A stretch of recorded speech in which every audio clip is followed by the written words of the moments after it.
Okay. This is Midwest Farmer Leduc, and I'm working on my combine, and this is a John Deere combine. It's 25 years old, a 9650 STS combine. Been very good. I bought it used, somewhere in a $100,000 range, and then I had to buy the header, which cost another $20,000 next year. The dealer gave me a good deal, helped me finance it and everything through John Deere. Everything is really going pretty well. This is a good combine. I got some computers on it. Sometimes they work, sometimes they don't, but I can still function without it. I did have this green span thing, which it told me the yield per acre and the moisture. The moisture was nice to have. The yield thing, I could go anywhere from 50 bushel to 300 bushel in the same field, and it was kind of confusing and type of thing. And when I say confusing, it's like, well, why didn't you do a better job over here or do a better job over there? And I hate to tell the guy that owns the land, which was my dad. He said, well, you should have had it, that's where the ground's poor, and there's only so much you can do with these spots. So not all of us is blessed with perfectly good ground. We farm with what we have. Over the time and the years, most farms had livestock, and the manure was hauled in the poor spots. So basically what I like to say right now, this idea of fertilizer being put in grids and stuff, farmers did that years ago where there was a poor stand of corn and corn stalks, they put heavier manure on it. They did a lot of different things, corn cobs that they put on it to build it up, to break it up, stuff like that. So really, a lot of new technology is really not new. They just put it in a different package with newer equipment and sell you something different that the old timers just done with a box wagon and a manure spreader. And that's what they had, and over the period of time it works, and you can still see it on the soil sampling of farms and stuff today. Wherever the barn was, the fields, the ground closest to the barn had the best crops and ground, because that's where the manure got hauled the soonest to get hauled off. And so that's how we're basically going here. I'm going to show some parts that went out, and Lisa's already over here. This part here, we went to the junkyard because they're too expensive to buy at the John Deere dealer, and they don't have them all the time as well. And as I got working on this, something else broke off of the corn head, and it went through the combine, and I found it. But as I was exploring, of course, we'll go back to this. Let's go back to this.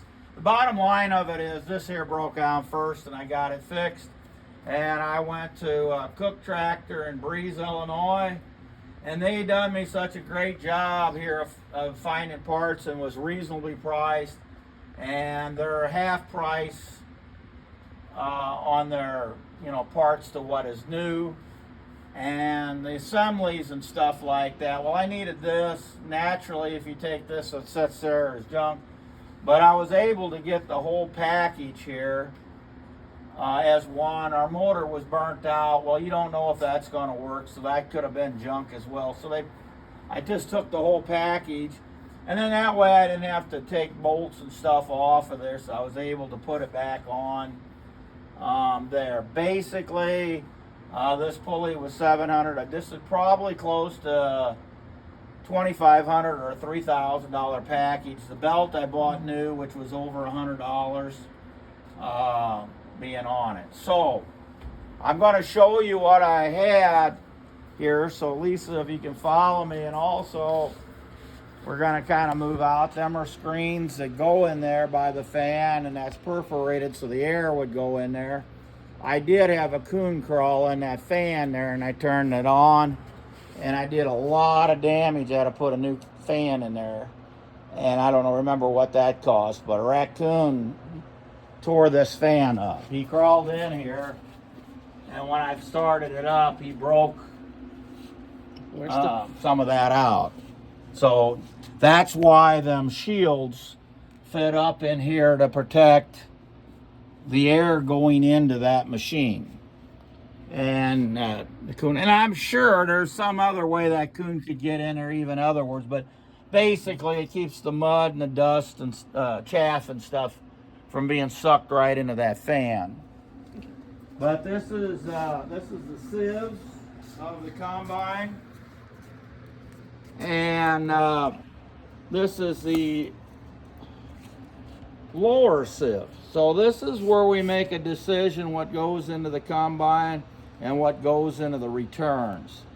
So all the beans that come off of this, or shell corn come off of this, goes into the grain tank, and that will go up this conveyor here on it. The other, and then what goes through there will come back out the bottom and go up to this, and it'll be rethrashed. So it'll go back into the rotor again to be rethrashed. And these parts here, it's black, is the covers over the rotor and the grate. So one thing nice about a rotary combine, you can get in there to see what's going on, where the old conventional is up front. You can't see that. I like the rotary combine. It does a better job of shelling corn. It gets the corn off the cobs and stuff better, being at that part. So anyhow, this is the upper sieve that takes all the big heavy stuff out and throw it out back, and that would go through the chopper. So this is some of the other stuff that, like this, would fall through with the corn on it, and it would be rethrashed. And so we've got all different size ears because of the drought and wet weather and what have you. So I'm going to, Lisa, I'm going to take you over to my pickup truck here. Okay. And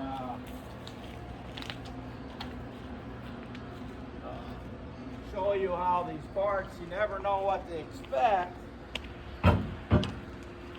here. But after I took this piece off, and lucky we didn't catch the field on fire, because this got hot enough to burn.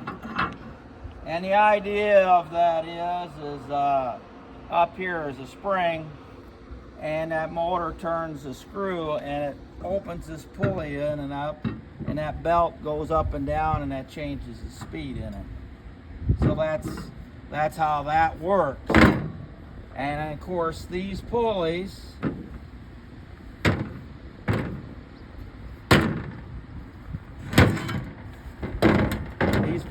was on this gear shaft, and that, so when I was buying the parts, I bought this whole assembly because I didn't have to take it apart. I knew it would fit. And after I took this out, this bearing was going out as well. So I knew it was not quite right when I turned it, and then you can see that. And that saved me a lot of time because I didn't have to take all this apart. I just changed 3 bolts and I shoved it back in there. I was ready to go. And so basically we're doing the labor, but the labor rate is about $150 an hour. And it would have took quite a few hours to tear all this apart, put it back together. And some of these pieces was not any good anymore. These holes wore out where the pins are. And the combine does have 4,000 hours. So what's going bad with the combine is not because the combine's bad. It's just getting old and it's used.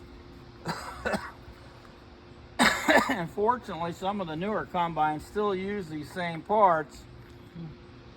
But I was saying, going to a salvage yard, and this is what farmers have to do, like times like these, when we can't afford the parts and stuff anymore, and we're, busy, working on that. So Lisa will come back over here, and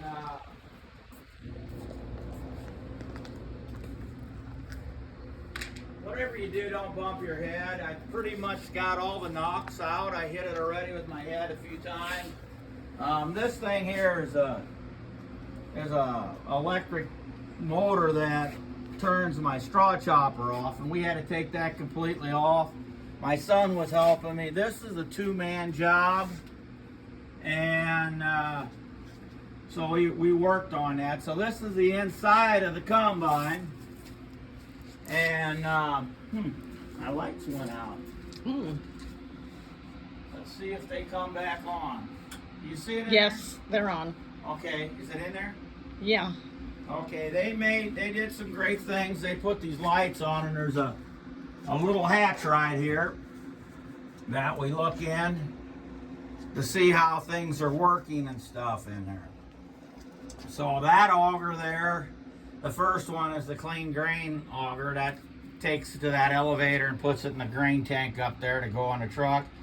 And this is all the chaffy stuff, and it gets in the returns, and it goes back, and then that fan that went out with that belt blows that air up. So basically this shoe, the air comes up in it, and now this one's newer, and it's got this extra piece of iron on it, so it might help me. The other one over there did not, and so maybe that'll be a bigger plus, but that takes that air up that, and then on them sieves, or they call them over there, that lifts and holds the trash and carries it up, as well as it shakes it out. And then up here is an upper beater, and we discussed about taking this out and putting new pieces in here, but we really don't have the time, and I didn't really want to find out what it cost, because this stuff gets very expensive, and we've been getting by without it, and it's something that we can maybe replace later on. Don't know what other problems we might have to come with. Basically, when you start taking something apart and working with it over a period of time, you realize that you end up having to take it apart again. So that's kind of the advantage of having older equipment. You know how it's put together and took apart. So basically, when a John Deere mechanic's learning how to work on stuff, the first time takes them a long time to work on it. Somebody that's got a lot of years of experience, it seems like they can just look at something and it comes together for them. Experience is definitely important on working on this equipment. Now, when these hangers went out and broke one of these, it twisted this up in here, and it's also bent it. Now, John Deere made a little cover to improve that, and I just got the price of them, and they wanted $2,000 just for a little piece of metal over that.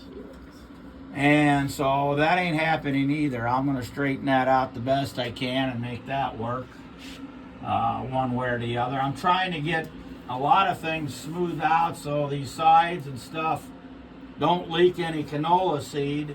My intentions was to put out a lot of canola this year and hire somebody with a new combine to harvest it, but we couldn't get crop insurance on it because I didn't raise wheat the last 3 years.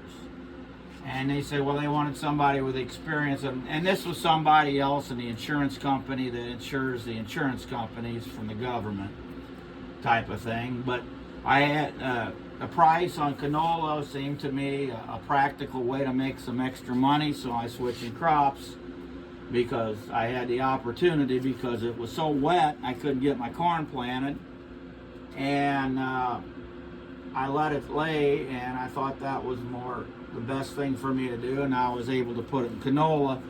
So I would have put out more acres, of it, but while I'm got this problem, I'm going to try to fix it up as tight as I possibly can to get that all to work. This here, Lisa, you're going to hit your head. I know Okay. you will. Let's go over here. All right. Because I've only hit it about 5 or 6 times. When they call me a knothead, these things that come down, I've kissed this so many times. Look at that. I bent that thing up with my head, Not really. Oh. But I've hit on it.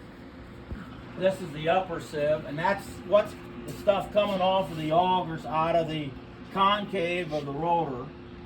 And also some of the stuff is coming out on the back, because this here is another shaker that shakes the stuff all down. So when the rotary first hits it, there's a lot of stuff that comes out, the grain on them 4 augers, and the other stuff then comes out back here. So it keeps thrashing, and so this is all the stuff that's falling out when we're shelling corn. And this is just some fixed sieves and stuff. So that upper sieve right there slides underneath here in this gap, and we take them out because one, they're real heavy. Takes 2 people to get it out. We have to take the straw chopper off to get it in there. And then we probably would not do videos of us putting it in there because we usually talk to God and say the wrong things, and we get pinched and bleeding, and we get crabby when things don't go together like that, you know, how hard ever you work. But also we have somewhat, you know, experience. Now there was a few dents in it, and I'm trying to straighten this kink out of it. So I got some angle iron here, and I tighten it up and kind of walk away from it. It seems like things work better if you work on it for a while, and then when you got all this together, well, you kind of let that go and come back. But this is what had happened. It tore out this piece. And these outside pieces here are $1,000 right here. This here, new. And you can get it from John. So that'd be $2,000 type of thing. Now I probably could have just changed this one, but over a period of time, my experience with something in a square box, it ain't quite square anymore. And when you put new parts, the old parts, something like this. So that was what was nice. It doesn't take much more time for them to take out a large piece, and if it's together here, what I'm getting at, when it's together like that, it's better to pay a little bit more because I don't have to take all these bolts out and put them back in. So I mean the timing of it, of saving here, you know, just on that part, because some of the sheet metal is not that important, you know, to sell, you know, being there. But they've got some good combines and stuff. Some burn that the engines are bad. Some of them now, dealers can't move these older combines anymore, and they just sell it or whatever type of thing. But for me, these work pretty good. I've got a lot of money in it. I needed new tires. My tires was going to blow up on the road. Somebody could have an accident. So I've got $13,000 in tires on this combine. And yeah, I might have done something different, but I had to get different wheels. And that was a reason, and there was no other of them big tires available. And that was because of COVID and shipping it in and stuff from other areas. I think they came from Arizona. There was only 6 tires in the country that would fit that there, and actually they was Riceland type tires on it. And so I figure I'm going to keep this combine. We don't have that many acres because I refuse to pay high cash rent for ground. Being there, most of the ground's being bought up by Chinese people or doctors and lawyers and other investors and stuff.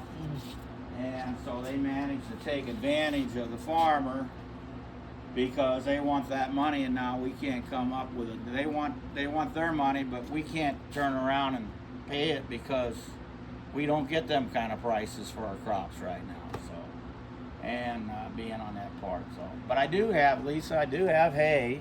Yeah, it's nice. We had all this rain, and I had 1 week to put up all the hay, and that was the week I could have been planting corn. So I took the hay and worked on that,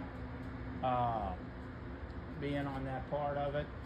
So I've got different lots, different varieties of hay here with this drought that we have. But in the area, there was a lot of rain, so there was a lot of hay, and there's less cattle because people are either quitting raising cattle because they're too expensive to buy for the smaller farmers, and it's just too much risk, you know, if you only have 5 or 6 cows being out there. So I just kind of wanted to talk about fixing combines, the expense of them, and the farming part of it. So I hope you enjoyed this. I won't be doing this very long because it takes time. I am going to go to the canola field here right now while Lisa's here helping me photograph this type of stuff, because I have done it by myself here, and it's really hard doing that part. So me and Lisa's going to go back, take a look at the canola field after we plowed it with the 720 tractor, and I'm going to have her put the video in there we did some when we was plowing that field in the mud, and it hasn't rained now in 3 months, right? Hardly. Yeah, hardly. We've had a 10th. The canola had a 1/2 inch, so we're going to do the canola one right quick. Okay.